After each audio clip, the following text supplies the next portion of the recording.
Hello and welcome to our show Concordia News. I'm Thierry Tardif. Today we're going to talk about a topic that nobody wants to talk about, aging. Things get old, we get old, but everybody's really uncomfortable about the idea of aging. So our reporter Alexia Marsillo went out of her way to visit a very popular Montreal clinic that does very good anti-aging cream. Check out her report and see what she has to say about the future of anti-aging. Anti-aging treatments no longer means going under the knife. PO is a renowned medical dermatology clinic in downtown Montreal that specializes in non-surgical face and body enhancement treatments. Dr. Bhavna Khanna is one of the co-founders, and she believes anti-aging should not be a luxury. So more and more people are taking care of themselves, are living longer, and they eat well and they take vitamins and so on, and then there's a gap between maybe what they're seeing in the mirror and what they're feeling. We spend so much money on cars and clothing and shoes and things that aren't a part of us. So when we explain that to people, that it's your own skin, it's the largest organ you have. We take care of our liver, our hearts, we do all kinds of things to take antioxidants for our internal beauty. So having healthy skin, having clearer skin, having radiant skin is healthy. Their anti-aging treatments range from injectables, like Botox or dermal fillers, to laser systems that correct skin imperfections that can arise with age and exposure. Dr. Khanna says there are many good benefits to anti-aging treatments, but just like going to the gym, if the patients don't follow up, it won't work.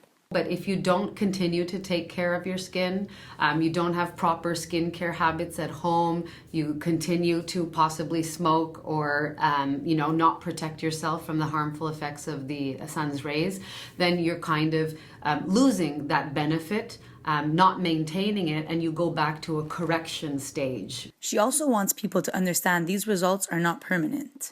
You will have to do treatments. We can't stop the aging process.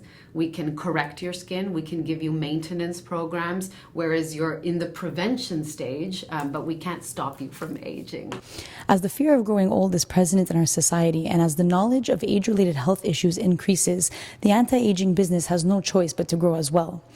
Recent studies are even attempting to isolate the gene responsible for aging in an attempt to slow down the process. In Montreal, for Concordia News, I'm Alexia Marsillo. So Elsa, do you like thrift stores? I do. I love thrift stores. Well, did you know that there is a pop-up thrift store that opened on Saint Laurent Boulevard where in order to fund a arts organization? I didn't know that. Really? Well, the organization is called Arts Happening Artistic. Basically, to just sell any hand-me-downs in order to fund for young and upcoming artists. Emily Lee has more on the story.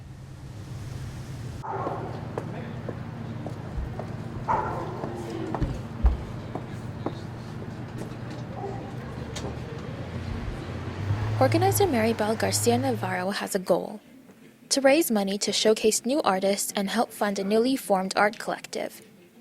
Her fundraising tool? A temporary thrift shop in a space rented out in the Mile End. So at the beginning, I really wanted to help other people to shine, to bring out their creativity, what they do at home. There's a lot of people that do a lot of art and they don't showcase, they don't have an agent or a gallery that showcase them. So it just came naturally to help them. For a weekend, used clothes, books, bags, and shoes were sold in a rented space for $2 or $5. Funds from the temporary thrift shop will go towards buying an old truck to be used as a mobile art gallery featuring new artists. Garcia Navarro hopes the truck will travel across the continent. The collective needs $10,000 to buy it. On top of funding a new art collective, the temporary thrift shop also gives new local artists the opportunity to sell their works. The money made from the old things for sale go towards helping new artists pursue their art. Earlier this year, Garcia Navarro organized an art fair where some artists sold their work for the first time. It was their first outcome and someone bought their art and they were really enthusiastic after and they wanted to create more and they were like, okay, this is good. There's someone there that's willing to pay for my art. Still, for young photographers like Nick Vignal, breaking into the art scene is difficult and costly. people aren't always really willing to pay for artwork, especially photography prints. I mean, like, I don't know, people get a little cheap sometimes, not gonna lie.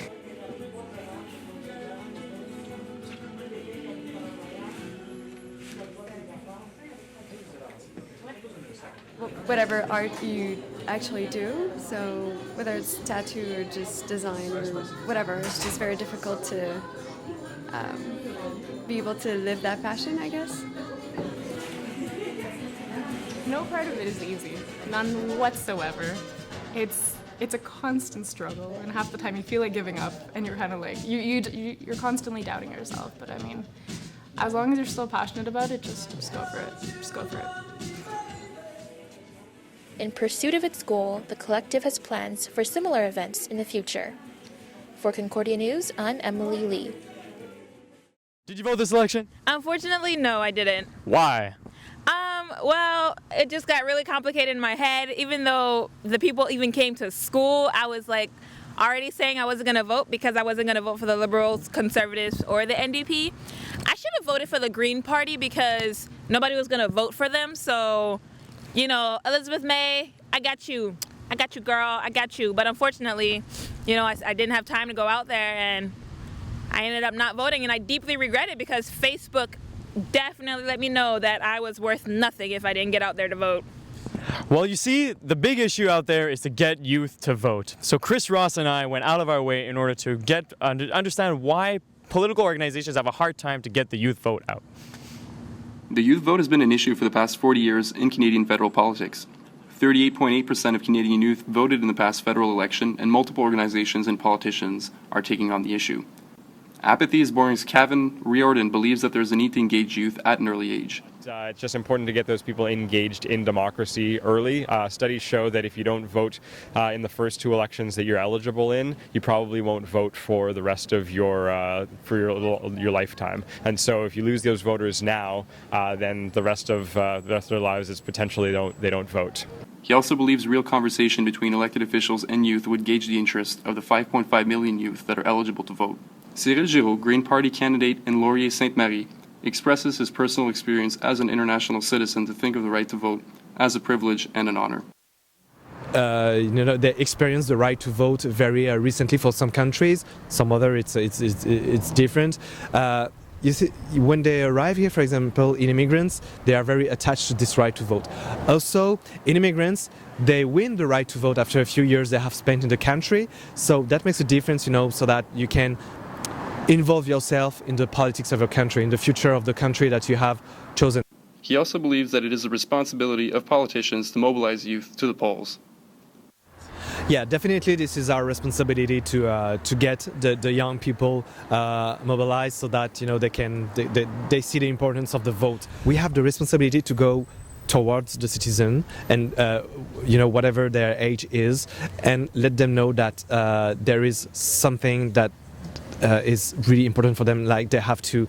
It's more than a right. It's a duty for them. To make decisions regarding their future. We hope today's election will bring an increase in the youth vote. If not, implementation of mandatory voting should be discussed. For Concordia News, I'm Chris Ross. Living independently is something that we all wish to achieve. However, as our reporter Jacques finds out, it is a lot harder than we all think. Youth have to be independent and be on their own. The destination most of the time is the city. I decided to move in Montreal because it was a better choice for me. For work, basically, to be more independent. Wanting to move out and live alone and actually being ready to be independent from our parents are two separate things, and sometimes the sacrifice may not always be worth it. Financially, you have to be independent, so you have to work, no choice, because you can't eat, you can't live. Far from family, basically.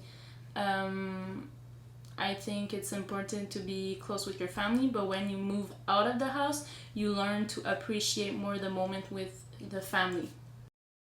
Living alone in a big city sounds like the dream, or at least on the surface it is.